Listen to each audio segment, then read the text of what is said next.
Je me rappelle un jour, j'avais un programme de prière. D'habitude, je me réveillais chaque nuit, je me mettais à genoux pour prier. J'entends une voix qui était en train de me dire, Mehdi, la prière que tu as faite hier a sauvé 20 hommes de Dieu. Et par là, je comprenais que le fait que chaque chrétien se mette dans la présence de Dieu, le fait seulement qu'on soit en contact avec Dieu, cela fait que la lumière que nous sommes sera en train de se manifester. Puisque je me rappelle que je n'étais même pas en train de prier pour les hommes de Dieu, j'étais en train de prier pour ma vie. Je ne savais pas que ma prière était en train de sauver les hommes de Dieu, les gens que je ne connaissais même pas. C'était le fait juste que je sois dans ce monde, que je sois en train de prier. L'identité de la lumière qui était en moi était en train de se manifester, inconsciemment même. Et c'est la vie de chaque chrétien. Comme toi, tu es enfant de Dieu, tu es la lumière du monde.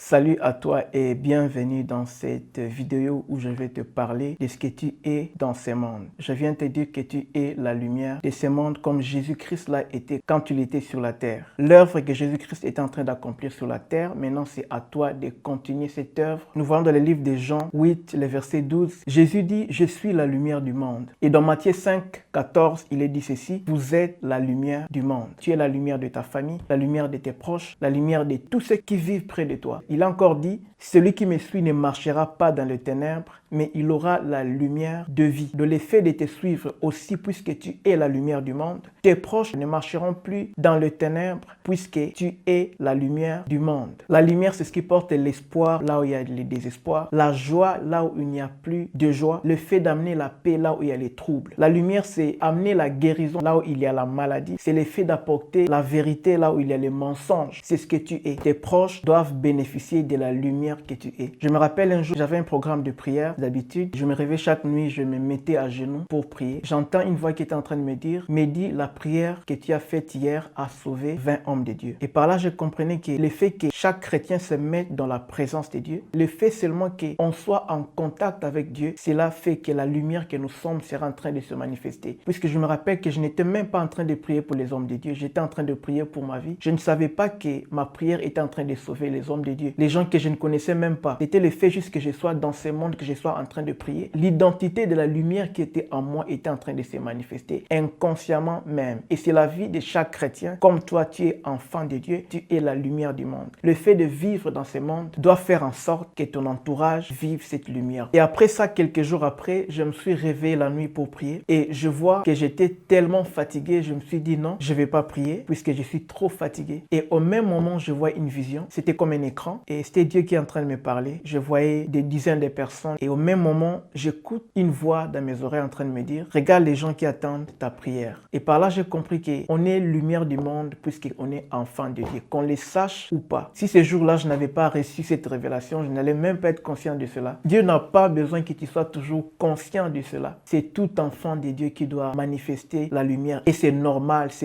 en tant qu'enfant de Dieu d'être la lumière du monde, de manifester ce que Jésus-Christ est en train de faire quand il était sur la terre. Et par là, je te donne 3 raisons pour lesquelles tu dois manifester la lumière qui est en toi ordinairement. La raison numéro 1, c'est parce que tu continues l'œuvre de Jésus-Christ sur la terre. Jésus-Christ est monté au ciel, toi tu es resté et c'est à toi de continuer cela. Il est dit dans Jean 9, 5, « Pendant que je suis dans le monde, je suis la lumière du monde. » Jean 14, 12, il est dit ceci, « Celui qui croit en moi fera aussi les œuvres que je fais et il en fera de plus grandes parce que je m'en vais au Père. » Donc tu dois faire des œuvres grandes plus que lui ou bien comme lui parce que lui, il s'en va auprès du Père. D'abord, il dit, pendant que je suis sur la terre, je suis la lumière du monde. Et quand il monte, qu'est-ce qu'il dit? Parce que je m'en vais au Père. Celui qui croit en moi fera les œuvres que je fais et il en fera de plus grand nombre. Pourquoi? Parce que moi, je m'en vais au Père. Et parce qu'il s'en va, pour cela, toi, tu dois faire ce que lui serait en train de faire s'il était sur la terre. Puisque tu es sur la terre, tu es la lumière du monde. C'est Jésus qui l'a dit.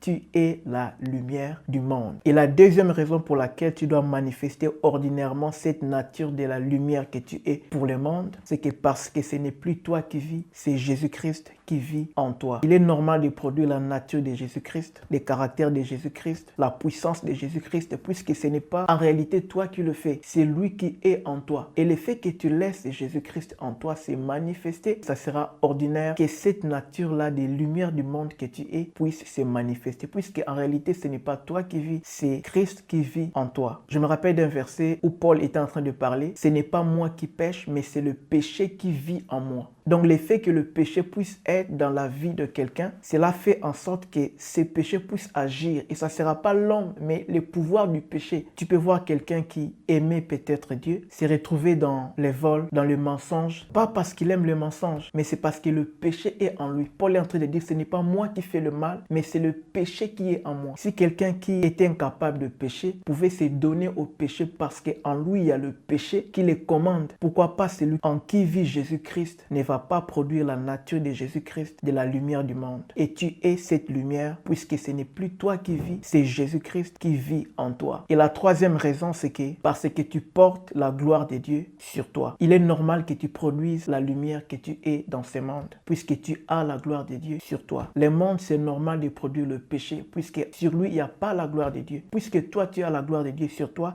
il est normal de produire et anormal de ne pas manifester cette nature de la lumière que tu es. Dans Ésaïe 60, il est dit ceci: voici le ténèbre couvre la terre et l'obscurité le peuple, mais sur toi l'Éternel se lève, sur toi sa gloire apparaît. Des nations marchent à ta lumière et des rois à la clarté de tes réunions. Dans le monde, il y a le ténèbre, mais sur toi la gloire de l'Éternel se lève. Le monde est dans les ténèbres, le monde est dans le péché, le monde est dans les troubles, le monde manque de paix, le monde manque de joie. Il y a le ténèbres, mais sur toi la gloire de l'Éternel. Il y a une différence entre toi et le monde. Sur toi, il y a la gloire de Dieu. Et il est normal pour toi de produire cette nature puisque la suite de ce passage est en train de dire: des nations marchent à ta lumière et des rois à la clarté de tes rayons. Le monde a besoin de ta lumière. Le monde doit recevoir ce que tu es. Et dans le livre de Matthieu 5,14, où on parle de ces versets, tu es la lumière du monde. Par là, on voit que c'est Dieu qui vient t'informer que tu es la lumière du monde, pour que tu le saches et que tu manifestes cette nature de lumière du monde que tu es. C'est comme une chenille qui est déjà devenue papillon mais ne sait pas qu'elle est papillon. Et son créateur vient lui dire: tu n'es plus chenille, tu es un papillon. Et Dieu vient te dire: tu es la lumière du monde. Cela montre que tu as un rôle à jouer sur cette terre. Tu n'es pas un simple homme, une simple personne, mais tu as un rôle à jouer. C'est comme les corbeaux qui apportaient la nourriture au prophète Élie. Il avait un rôle à jouer. Il n'était pas comme tous les corbeaux. Et le fait de reconnaître que tu as un rôle à jouer en tant que lumière du monde, cela change tout dans ta vie. C'est pourquoi Dieu vient t'informer et te dire que tu es la lumière du monde. Tu as un rôle à jouer sur cette terre pour tes proches, pour tes amis, pour ta famille, pour ta nation. Les nations marchent à ta lumière. Les rois marchent à ta lumière. Peut-être que tu n'es pas conscient de cela, mais le fait que tu sois là sur cette terre, tu es en train d'intercaler les plans sataniques. Dieu voyait le ténèbre dans ce monde, il voyait le maladie, il voyait les problèmes, il voyait les troubles. Et il vient te dire que la solution pour ces problèmes, c'est toi. Tu es la lumière du monde. Peut-être que toi-même aussi, tu te retrouves dans ce genre de problèmes, les problèmes de maladie, les problèmes de troubles, manque de paix, manque de joie. Et tu es en train de chercher la solution ailleurs. Et Dieu est en train de te dire, c'est toi la solution même de tes propres problèmes. Tu es la lumière